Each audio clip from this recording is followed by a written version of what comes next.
Greetings. Today we will be reading A History of Us, Volume D, by Hakim. Chapter 53, titled Troubled Cities. Sounds like an interesting chapter. Okay.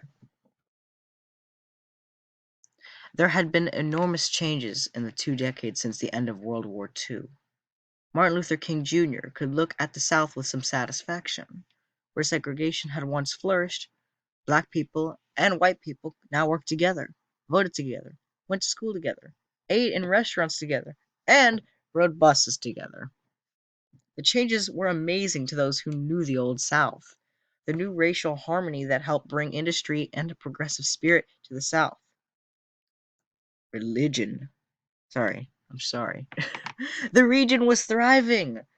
But when King decided to take his movement north into big city ghettos, he discovered problems that were tougher than any he had faced before. He had believed that the methods that worked in the South would work in other regions too. But the situation was different in America's northern cities. In the South, the problem had been Jim Crow laws and police enforced segregation. The solution was to get the laws changed and to get the police to enforce the new laws. The job wasn't finished, but the laws were in place, and the direction was quite clear. There were no Jim Crow laws in the North or West. The urban nightmare had nothing to do with laws. The problem was economic. The cities were filled with poor people, black, white, brown, who weren't being given a chance to rise out of poverty. Usually, they went to schools that were tattered and poor, where they didn't get good training for the new kinds of jobs that technology was bringing. But there were hardly any jobs in the inner cities anyway. Many people were almost without hope. Young black people in cities were full of frustration and rage. I mean, wouldn't you be? So wait, let me read the captions. I almost forgot. You'll never catch me forgetting them. Flourish means to grow and thrive. And a ghetto is a city neighborhood where poor people live crowded together, usually in bad conditions. It comes from an Italian word used to describe a walled section of a city where Jewish were required to live apart from the rest of the townspeople. Ugh. Okay. They're holding peace signs, yes. Yes, they're good boys. Yes. And urban white people? When King marched into Chicago, the Chicago area, he was met with white hatred more vicious than anything he had encountered in Mississippi or Alabama. Many of the city's whites were poor too. They were competing with the black people for jobs, and there weren't enough jobs to go around. Instead of coming together, black people and white people seemed to be growing further and further apart. Some leaders on both sides were encouraging this hatred. President Johnson still hadn't found a way out to get out of Vietnam. He was putting pressure on those like Martin Luther King Jr. who protested against the war. It was a tough time for King. John Kennedy's brother, Bobby Kennedy, was telling him he needed to bring his battle for justice north. Kennedy said the same thing to the ministers and the others who had gone south. Martin Luther King Jr. decided to begin a new campaign. It would be a campaign against poverty.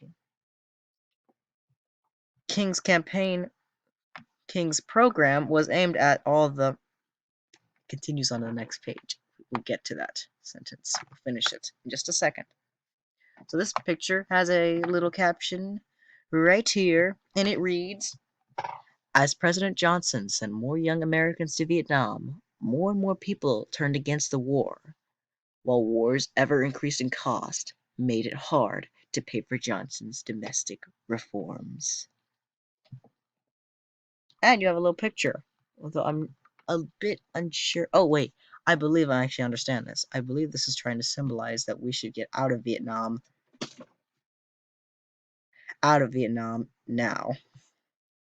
I'm sorry if you heard something falling in the background. I don't know what that was. Come on. It's not working. There. Oh, yes. King's program was for all the poor, including the 2/3 of them who were white.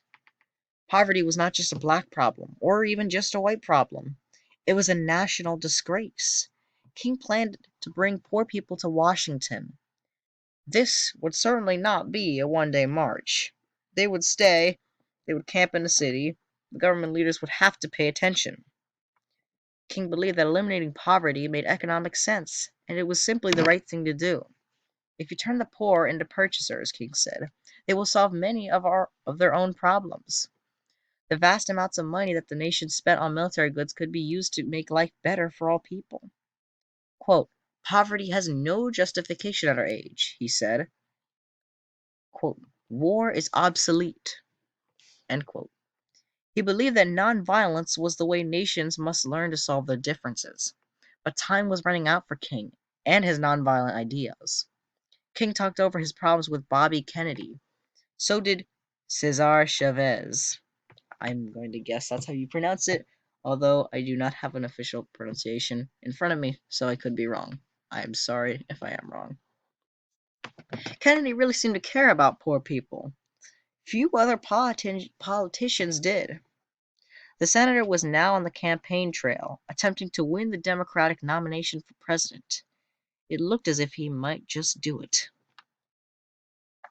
We have a picture down here. Bobby Kennedy campaigns for the Senate in Philadelphia. He said, quote, all of us have a great lesson to learn. The importance of getting a dialogue going between people in the North and in the South. I'm going to assume this is Bobby Kennedy. No large gatherings of people these days though, okay? Unless you're reading this way in the future and it's over. Gasp! We have another side section. But it's at least a whole page long. Let's read it. Civil rights for Native Americans. The civil rights movement inspired Indian leaders. They too had faced discrimination and persecution. They knew that many who were Indian pretended to be otherwise because they were ashamed of their heritage. That's ridiculous. You should never be. I don't think you should be ashamed of your heritage. This was changing, though. In the state of Washington, tribes held fish-ins to protest restrictions on their treaty given right to harvest salmon. In Minneapolis, urban Indians created AIM, the American Indian Movement, and shouted of Red Power. In San Francisco, like-minded Indians formed Indians of all tribes. And when the Bureau of Indian Affairs refused to listen to their grievances, they seized an abandoned federal prison on Alcatraz Island in San Francisco Bay and held it for a year and a half. Traditionally, the Indians had focused on their tribal identity. Alcatraz was a pan-Indian action. That means that the Indians from tribes that had sometimes been one another's enemy were now banding together. Although this didn't happen easily. Many tribes, especially on reservations, were still determined to go their own way.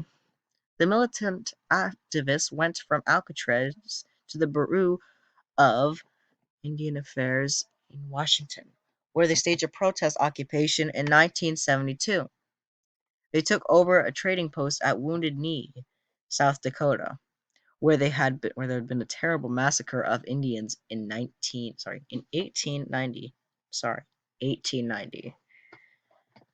Those very dramatic takeovers accomplished what was intended. They made non-Indians aware of Indian grievances, and they made some Indians rediscover and take new pride in their heritage. Native Americans also achieved success in the courts. Again and again, the courts decided in their favor in disputes over rights granted in treaties. Many signed 100 or more years earlier. In 1971, Aleuts, Eskimos, and other native Alaskans won 40 million acres of land and nearly $1 billion in settlements of long-standing claims. In Maine, Penobscots received $81 million for claims based on a law passed in Keep saying 19, I'm sorry. In 1790. In 1790, right here. Several other tribes received similar awards. And of course, down here, we have a picture. What's happening here? Part of the former federal prison on Alcatraz Island in San Francisco Bay burns in the last days of Indian occupation of the island. In 1971, the Indians who occupied Alcatraz offered to pay $24 in beads and cloth for it. The price paid for Manhattan 300 years earlier. Man, the economy was way different then. $24 is nothing these days. Overall, however, things were still not good for many Native Americans. Alcoholism devastated whole peoples. Unemployment was high on reservations and among urban Indians. But some Indian entrepreneurs were taking a new look at Indian reservations, which were nations within a nation and thus not subject to most state requirements. Indian business people realized that the status of reservations allowed for activities that were often illegal outside, like gambling. In the 1980s and 90s, casinos began to bring enormous wealth, which meant jobs, good schools, and nice homes, along with controversy and power, to some Indian reservations. Other things were happening.